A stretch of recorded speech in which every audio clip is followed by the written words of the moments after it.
Good morning to all. प्रिय विद्यार्थियों, मैं doctor Anurag, assistant professor of history, Guru Nanak Khalsa college Yamunanagar, आज आपको बीए फाइनल ईयर के 5th सेमेस्टर के ancient and medieval world option 1 के एक महत्वपूर्ण विषय evolution of the human kind, Palaeolithic and Mesolithic culture यानी मानव का विकास और पैलियोलिथिक यानी पुरापाषाण और मेसोलिथिक यानी मध्यपाषाण संस्कृति के बारे में चर्चा करूंगा। इस संदर्भ में मैं सर्वप्रथम यह बताना चाहूँगा कि इस काल से संबंधित हमें जो जानकारी मिलती है वो मुख्यतः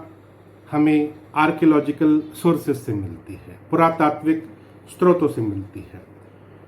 पुरातात्विक स्रोतों का अपना एक विशिष्ट महत्व है क्योंकि यह काल प्राग ऐतिहासिक काल था और इस काल में हमारे पास कोई लिखित एविडेंसेस नहीं है, इसलिए ज़्यादातर हमें पुरातात्विक स्रोतों पर ही निर्भर रहना पड़ा है।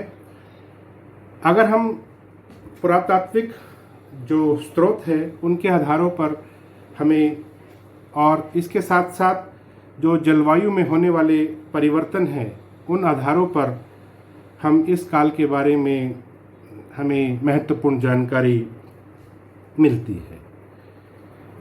सर्वप्रथम मानव का विकास कैसे हुआ, इस बारे में भी इतिहासकारों के, आधुनिक इतिहासकारों के अपने अलग अलग व्यू पॉइंट है।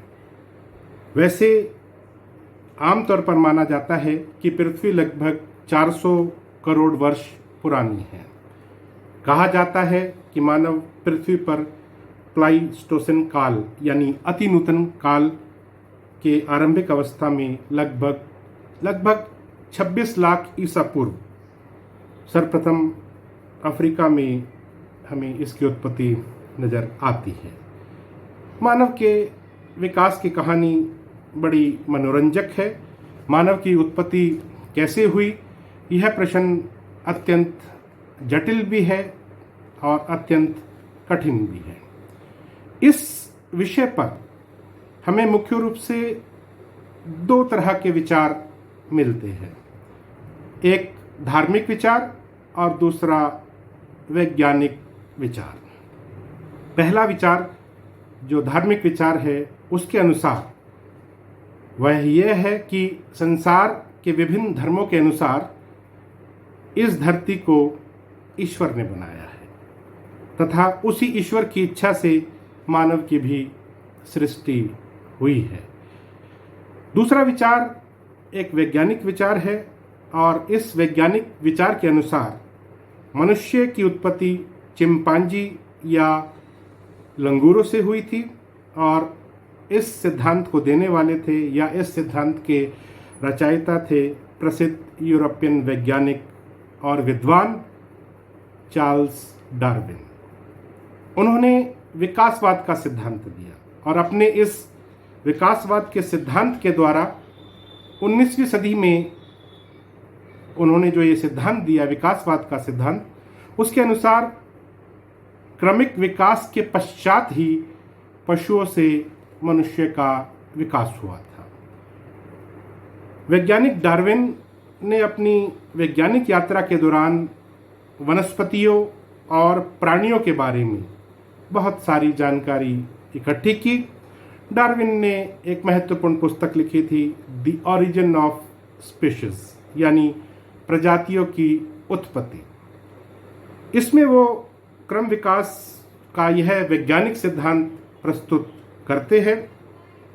इस संदर्भ में यह बताना महत्वपूर्ण है कि डार्विन के सिद्धांत के प्रकाशन से पहले भी 18वीं और 19वीं सदी के प्रारंभ में प्राकृतिक विज्ञान के क्षेत्र में कई उल्लेखनीय कार्य हो चुके थे। जैसे उदाहरण स्वरूप स्वीडन के वनस्पति शास्त्री लेनियस ने इस क्षेत्र में अपना महत्वपूर्ण योगदान दिया था।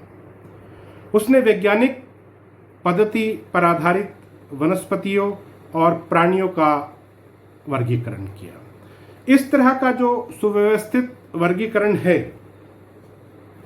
इस तरह का जो सुव्यवस्थित वर्गीकरण जो है, उसने विभिन्न प्रजातियों के बीच समानताएं और असमानताएं रेखांकित की। इसी प्रकार एक और हमें फ्रांसीसी दार्शनिक या वैज्ञानिक शेवालिया दी लमार्क, जिनका टाइम पीरियड 1744 से लेकर 1829 के बीच का है, उन्होंने भी इस बात पर बल दिया कि वनस्पतियों और प्राणियों की प्रजातियां जो है वो परिवर्तनों से गुजरी है। प्रजातियां स्थायी और अपरिवर्तनशील नहीं है। उनका ही है विचार उत्पत्ति की दृष्टि से जीव जंतुओं की व्यापक विविधता को समझने की दिशा में एक महत्वपूर्ण कदम माना जा सकता है। एक महत्वपूर्ण इतिहासकार हुए हैं अमर फारूकी, जिन्होंने प्राचीन और मध्यकालीन संस्कृतियों पर एक उल्लेखनीय पुस्तक भी लिखी। वो मानते हैं कि जीवाश्मों के रूप में मिले प्रमाणों से इस बात की पुष्टि होती है कि प्रजातियां जो है वो परिवर्तनों के, बदलावों के दौर से गुजरी है। समय के साथ प्रजातियों और वनस्पतियों, समय के साथ प्रजातियों और प्राणियों की कई किस्में हम देखते हैं कि वो लुप्त होती गई और कुछ अन्य जो किस्में हैं, प्रजातियां हैं, उनकी उत्पत्ति होती गई। तो विभिन्न प्रजातियों की विभिन्न शाखाएं फलना फूलना शुरू हुआ। वैज्ञानिक डार्विन ने अपने सिद्धांत में यही दिखाया कि अन्य जीव जंतुओं की तरह मानव भी क्रमिक विकास के दौर, मानव का जो विकास है वो क्रमिक विकास से है। मानव जाति इस पृथ्वी पर इसी रूप में कोई बनी बनाई अवतरित नहीं हुई थी, बल्कि अपने पूर्ववर्ती आद्य जीवन रूपों से ही विकसित हुई थी। उन्होंने मानव जाति के विकास के संबंध में अपने तर्क अपनी एक और पुस्तक डिसेंट ऑफ मैन या मानव का अवतरण जो 1871 में प्रकाशित हुई थी, उसमें भी प्रस्तुत किए थे। बाद के वैज्ञानिक अनुसंधानों ने भी इसकी पुष्टि की है, डार्विन के सिद्धांतों की पुष्टि की है। अभी मौजूद जो प्रजातियां हैं उनमें वानर या बंदर मानव जाति से बहुत मिलते जुलते हैं। यदि वैज्ञानिक शब्दावली का इस्तेमाल किया जाए तो उन्हें एक ही क्रम में रखा जा सकता है। बंदर, वानर और मानव, इन्हें लेमूर जैसे अन्य जीवों को प्राइमेट या नर वानर के क्रम में भी रखा गया है। और नर वानर एक बड़े समूह स्तनधारी पृष्ठवंशी का एक हिस्सा है। धीरे धीरे इन परिवर्तनों से क्रम विकास का एक नया मार्ग खुलता गया और आधुनिक मानव का विकास होता गया। मानव और उसके निकटतम पूर्वज होमोजेनस श्रेणी में रखे गए। इनकी कुछ अपनी विशेषताएं थी। यह अपने मस्तिष्क के बड़े आकार के कारण अन्यों से भिन्न थे। होमो की एक अन्य प्रजाति होमो इरेक्टस लगभग आधुनिक मानव के जैसा हमें नजर आता है। वह दो पैर, जैसे कि आज का आधुनिक मानव है, तो वह भी दो पैर पर ही चलता था और उसके हाथ विकसित थे और मस्तिष्क बड़ा था। इसी बीच होमो की एक अन्य प्रजाति सामने आई, वे थे निएंडरथल्स मानव। उनके जीवाश्म हमें सबसे पहले 1856 ईस्वी में जर्मनी में मिले। निएंडरथल मानव के मस्तिष्क का आकार और अधिक बड़ा था। विशुद्ध निएंडरथल्स के जीवाश्म मुख्यतः यूरोप और पश्चिम एशिया के कुछ हिस्सों में मिलते हैं। लेकिन यह बताना महत्वपूर्ण है कि आधुनिक मानव से बेहद मिलती जुलती प्रजाति के जीवाश्म सर्वप्रथम हमें अफ्रीका के विभिन्न हिस्सों में ही मिले हैं। विद्वान रिचर्ड लॉकी, जो कि इस क्षेत्र के एक उत्कृष्ट विद्वान हैं, उन्होंने साक्ष्यों के आधार पर, उन्होंने जीवाश्म और साक्ष्यों के आधार पर होमोसेपियंस की उत्पत्ति जो है वो अफ्रीका में ही बताई है। अतः यह कहा जा सकता है कि होमोसेपियंस की अनेक किस्में थी जो लंबे समय तक एक साथ रही थी।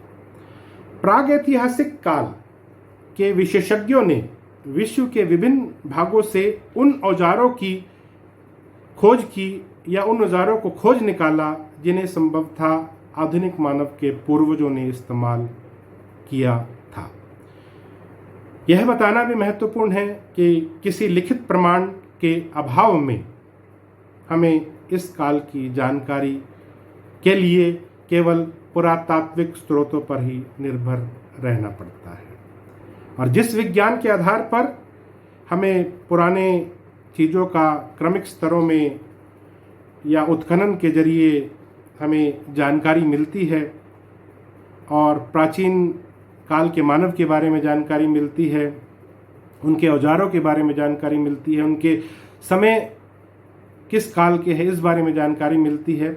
और यह सिद्धांत इस बात पर कार्य करता है कि प्रत्येक लिविंग थिंग्स में C14 यानी कार्बन 14 नामक तत्व होता है। और कार्बन डेटिंग के आधार पर जिसमें कम कार्बन 14 है तो वो वस्तु उतनी ही पुरानी है। जिसमें कार्बन 14 अधिक है तो वो वस्तु अपेक्षाकृत कम पुरानी है। तो उत्खननों से पुरातत्व या उत्खननों से प्राप्त विभिन्न अवशेषों का वैज्ञानिक परीक्षण किया जाता है और रेडियो कार्बन विधि का इस्तेमाल किया जाता है। एक इतिहासकार हुए हैं एलिस मेजनस और जॉन कॉनरेड एप्पल। वो मानते हैं कि पुरातत्ववेताओं ने अपने अध्ययन के द्वारा प्राचीन मानव के रहन सहन के तरीकों पर पर्याप्त प्रकाश डाला है। इसी प्रकार मानव शरीर का अध्ययन करने वाले मानव विज्ञानी विशेषज्ञों ने भी प्राचीन मानव के शारीरिक रूप, उसके चित्र को हमें स्पष्ट किया है। तो मानव का जो ये विकास है, इसको हम जैसे अगर हम पुरातत्ववेताओं पर अगर हम यकीन करें तो मानव द्वारा प्रयोग किए गए जो पत्थर के औजार हैं और जलवायु के परिवर्तनों के आधार पर हम मानव के विकास को 3 अवस्थाओं में बांट सकते हैं। पहली अवस्था है पुरापाषाण काल यानी पैलियोलिथिक कल्चर। दूसरी अवस्था है मध्यपाषाण काल यानी मेसोलिथिक कल्चर। और तीसरी अवस्था है नवपाषाण काल यानी नियोलिथिक कल्चर।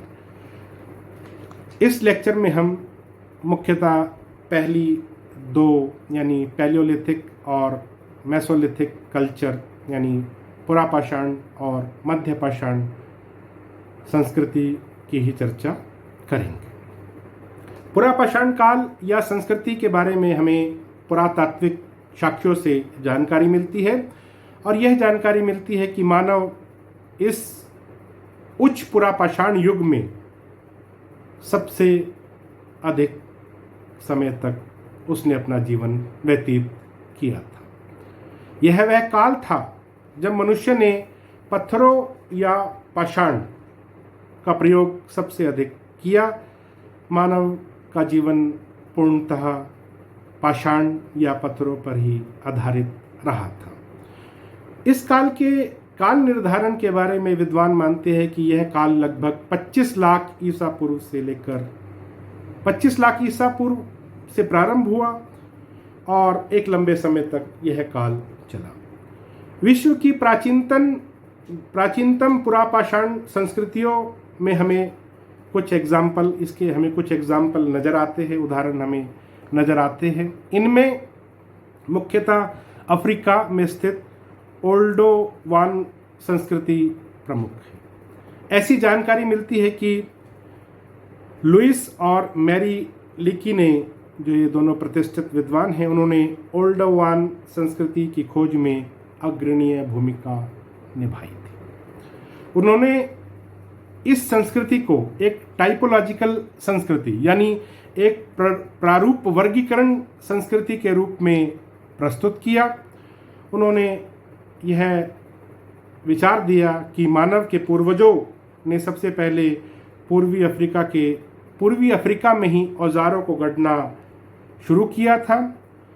अधिकांश आधुनिक इतिहासकार यह मानते हैं कि यह प्राचीनतम जो औजार है वो बेढंगे होते थे और अपरिष्कृत होते थे। इसके अलावा इस काल के जो औजार है वो छोटे होते थे और आकार में छोटे होने के कारण इन्हें बटिकाशम यानी पेबल के ये बने होते थे। ओल्डोवान औजार जो है वो पुरापाषाण संस्कृति की शुरुआत को रेखांकित करते हैं।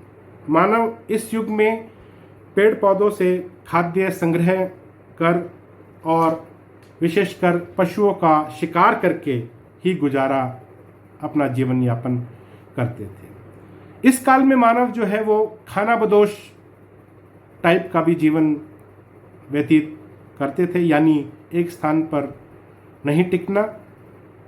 आम बोलचाल की भाषा में कहे तो पुरापाषाण कालीन अर्थव्यवस्था शिकार और वनस्पति जगत से खाद्य संग्रह पर आधारित एक संस्कृति थी। मुख्य रूप से वनस्पतियों से मिलने वाले खाद्य पदार्थों को काटने, कंदमूल खोदने और लकड़ियाँ खुरचने आदि के लिए इन ओल्डोवान औजारों का प्रयोग किया जाता था। अधिकांश पुरातत्ववेत्ता और विद्वान यह मानते हैं कि इन औजारों का इस्तेमाल जानवरों के मांस से खाल हटाने या उनके जो अस्थि मज्जा है या उनका जो अस्थि मज्जा है उसको निकालने के लिए भी इसका इस्तेमाल किया जाता था। यह एक महत्वपूर्ण जानकारी हमें प्राप्त होती है। इसी प्रकार इस काल से संबंधित एक अन्य महत्वपूर्ण जानकारी हमें यह मिलती है कि पुरापाषाण काल के प्रारंभ में मानव शिकार करने की बजाय परभक्षी जानवरों द्वारा मारे गए पशुओं के बचे खुचे हिस्से पर ही वो अपना गुजारा करता था, यानी एक तरह से परजीवी के रूप में जीवन यापन वो करता था। लेकिन जैसे जैसे वो औजार गढ़ने के कला में अपना एक कौशल प्रकट करने लगा तो वो खुद भी धीरे धीरे शिकार करने लगा था और उस समय के उपलब्ध साक्ष्यों से, एविडेंसेस से यह पता चलता है कि आदि मानव ने लगभग 15 लाख से 20 लाख साल पूर्व के बीच में मांस को अपने नियमित आहार में शामिल कर दिया था। बाद में वह धीरे धीरे एक कुशल शिकारी बनता गया। इस काल में मानव जिस औजार का प्रमुखता से इस्तेमाल करता था वह था हस्त कुठार यानी हैंडेक्स। हस्त कुठार एक नाशपाती या एक अंगूर की शक्ल की तरह हमें नज़र आता है। उसका एक हिस्सा या एक सिरा बड़ा नुकीला होता था और दूसरा हिस्सा काफ़ी चौड़ा हमें नज़र आता है। व्यापक रूप से पत्थरों के औजारों के हमें दो समूह नज़र आते हैं, क्रोड औजार और शल्क औजार यानी फ्लेक टूल्स। कुछ पुरापाषाण कालीन संस्कृतियों के नाम हमें उन फ्रांसीसी स्थलों पर भी नज़र आते हैं जहां सबसे पहले उनके बारे में हमें जानकारी मिली। जैसे फ्रांस के एक स्थल सेंट एशुल के नाम पर इसे एक एशुली संस्कृति का इसको नाम दिया गया, ऐशोली पुरापाषाण संस्कृति। ऐसे केवल फ्रांस में ही नहीं बल्कि यूरोप के अन्य हिस्सों में भी हमें यह बात नज़र आती है। जैसे जैसे मानव अफ्रीका, एशिया और यूरोप के विभिन्न हिस्सों में फैलता गया, उन्होंने वहाँ के विशेष पर्यावरणों के अनुरूप खुद को ढालने का प्रयास किया। उन्होंने औजार गढ़ने की तकनीक में भी समय अनुसार परिवर्तन किया, तब्दीली की। उच्च पुरापाषाण के बाद मध्य पुरापाषाण अवस्था शुरू होती है और मध्य पुरापाषाण जो है उसकी सबसे महत्वपूर्ण संस्कृति है मस्तिये संस्कृति, जिसका नामकरण फ्रांसीसी गुफा लुमस्तिये पर किया गया। मुस्तिये संस्कृति का संबंध निएंडरथल मानव से है। इस संस्कृति में अलग अलग प्रयोजनों के लिए अलग अलग औजार विकसित किए गए। इस काल का मानव जंगली भैंसा, हिरण या लाल हिरण और रेडियर का ज़्यादा शिकार करते हुए हमें नज़र आते हैं। इसके अतिरिक्त मछली भी उनकी खुराक का एक हिस्सा हमें नज़र आती है। यह बताना भी महत्वपूर्ण है कि इस मुस्तिये संस्कृति से जुड़े स्थलों ने शुरुआती होमोसेपियंस मानव के बीच शवों के दफन करने की परंपरा भी उजागर की।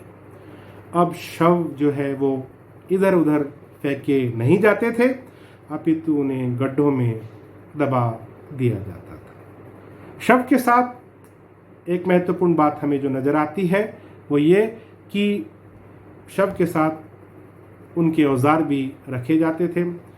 आगे मध्य पुरापाषाण के पश्चात निम्न पुरापाषाण काल में मानव का और अधिक विकास हुआ और उसे जीवन यापन के लिए संघर्ष करना पड़ा और धीरे धीरे इस संघर्ष से उसकी सूझबूझ भी बढ़ी और धीरे धीरे वो सभ्यता के मार्ग पर उसने कदम बढ़ाना शुरू किया।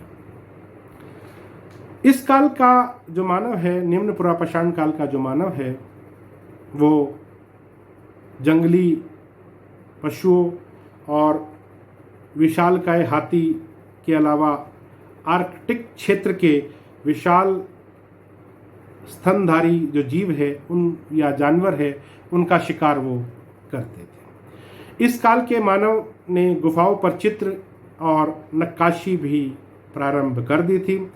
पाश्चात्य जो पुरातत्ववेता है, वेस्टर्न जो आर्कियोलॉजिस्ट है, मार्सोलिनी डी सावतुओला और दूसरे है हेनरी बोइन, ये दोनों आर्कियोलॉजिस्ट इस बात की पुष्टि करते हैं और इससे संबंधित साक्ष्यों का भी उल्लेख करते हैं।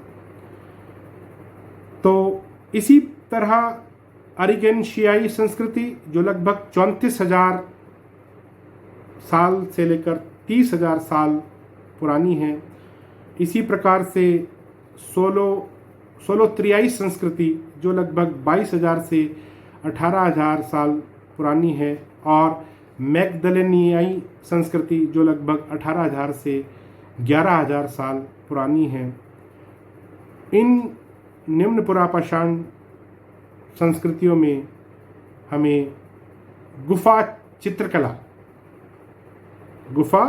चित्रकारी के नमूने हमें नज़र आते हैं। इतिहासकार वी गॉर्डन चाइल्ड ने इसे एक शानदार, इस युग की एक शानदार उपलब्धि का दर्जा दिया है। तो कुल मिलाकर जो पुरापाषाण काल है या पुरापाषाण संस्कृति है वो शिकार पर आधारित रही, पत्थरों पर यानी पाषाणों पर आधारित रही थी।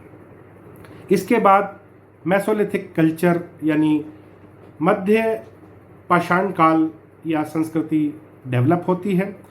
मध्य पाषाण काल पुरापाषाण और नवपाषाण काल दोनों के बीच का एक मध्यवर्ती चरण था।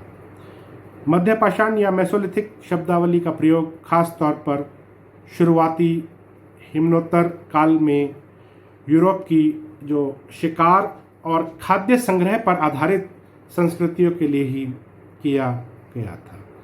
इस काल में हमें कुछ क्लाइमेट में यानी जलवायु में परिवर्तन भी नज़र आते हैं। इसके कारण मानव जो है वो नए नए क्षेत्रों की तरफ या दूर दराज के अन्य स्थानों की तरफ भी अग्रसर होना शुरू हुआ। विशेष रूप से स्कैंडिनेविया की मध्य पाषाण संस्कृतियों के हमें कुछ प्रमाण मिलते हैं, जिसमें हमें पता चलता है कि वो शिकार और खाद्य संग्रह पर ही अपना जीवन व्यतीत करते थे। इस काल में यानी मध्य पाषाण काल में मानव ने बेहतर ढंग से शिकार करना जरूर सीख लिया था और बेहतर ढंग से शिकार करने के लिए बेहतर औजार यानी औजारों में एक नई तकनीक का भी उन्होंने इस्तेमाल करना शुरू किया। समुद्री भोजन इस मध्य पाषाणिक संस्कृति का मुख्य केंद्र बिंदु था, खासकर जो स्कैंडिनेविया के आसपास डेवलप हुई थी। धीरे धीरे क्लाइमेट में यानी जलवायु में परिवर्तन होने से, तापमान बढ़ने से जो हम देखते हैं कि इस क्षेत्र की जो बर्फ़ की परतें हैं वो हटने लगी थी और समुद्री जीवन से समृद्ध इस प्रदेश ने मध्य पाषाणिक मानव शिकारियों का पोषण किया था। विभिन्न किस्म की मछलियाँ और स्तनधारी पशु इस काल में शिकार किए जाते थे और उनका भोजन के रूप में इस्तेमाल किया जाता था। मध्य पाषाणिक स्थलों से हमें मछली पकड़ने के कांटे या जाल या मत्स्य भाले मिले हैं। इस तरह के हमें एविडेंसेस मिले हैं और इस काल में मानव के एक अन्य प्रकार के हमें सूक्ष्म पाषाण, जिसे हम माइक्रोलिथ भी कहते हैं, उसका भी विशेष तौर पर इस्तेमाल हमें देखने को मिलता है। ये जो माइक्रोलिथ है या सूक्ष्म पाषाण है, इनके सिरे नोकदार और धारदार होते थे। समुद्र और नदियों में यहाँ वहाँ जाने के लिए हमें इस काल में कुछ छोटी नावों या डोंगियाँ जिन्हें कहते हैं, उसके निर्माण के भी साक्ष्य मिलते हैं। इस काल में मनुष्य ने अपने शिकार के लिए डॉग्स यानी कुत्तों का भी सहारा लेना, मदद लेनी शुरू कर दी थी और धीरे धीरे उन्होंने पालतू बनाना भी शुरू कर दिया था। स्वीडन, डेनमार्क और दक्षिणी स्कैंडिनेविया के हिस्से जो है वो मध्य पाषाणिक संस्कृति के मुख्य केंद्र हमें नजर आते हैं। वैसे आमतौर पर विद्वानों और पुरातत्ववेताओं ने मध्य पाषाण काल के विकास के 3 प्रमुख कालखंडों का जिक्र किया है। वो कौन कौन से हैं? मैगले मिजी, कांगेमोजी और अर्तेबोली। ये सब पाश्चात्य और मानव से जुड़ी हुई टर्मिनोलॉजी है। वैसे मध्य पाषाणिक जो अर्थव्यवस्था है, मध्य पाषाणकालीन जो अर्थव्यवस्था है, वो आमतौर पर भी जैसे कि पुरा पाषाण काल की अर्थव्यवस्था थी, शिकार पर आधारित या खाद्य का संग्रह करना, उसी का ही एक उसको विस्तार हम मान सकते हैं। और इस काल के संदर्भ में नातुफियाई संस्कृति का उल्लेख भी किया जा सकता है, ये जिसका मुख्य केंद्र फिलिस्तीन और दक्षिणी सीरिया में हमें नजर आता है। यह भी एक शिकारी संग्रहक संस्कृति थी, यानी शिकार भी करना और खाद्य संग्रहों का संग्रहण भी करना, इसकी ये एक मुख्य विशेषता हमें नजर आती है। तो धीरे धीरे मानव ने जलवायु के आधार पर अपने आप को ढालना शुरू कर दिया था। यह संकेत भी मिलता है कि जो ये मध्य पाषाणिक नातुफियाई कल्चर है, संस्कृति है, इसने कृषि के लिए अपने आप को तैयार करना भी शुरू कर दिया था। हालांकि कृषि की पूर्ण शुरुआत जो है वो नवपाषाण काल में ही हमें नज़र आती है।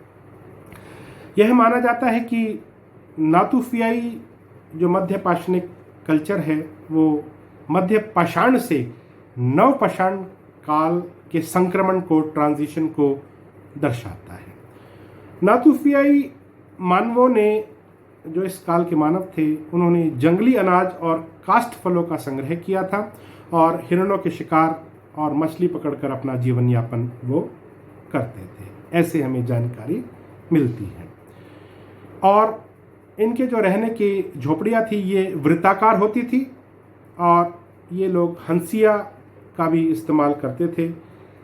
तो धीरे धीरे औजारों में भी परिवर्तन हमें देखने को मिलता है, लेकिन कुल मिलाकर अभी भी मानव का जो जीवन है वो पाषाण पर ही आधारित हमें नजर आता है।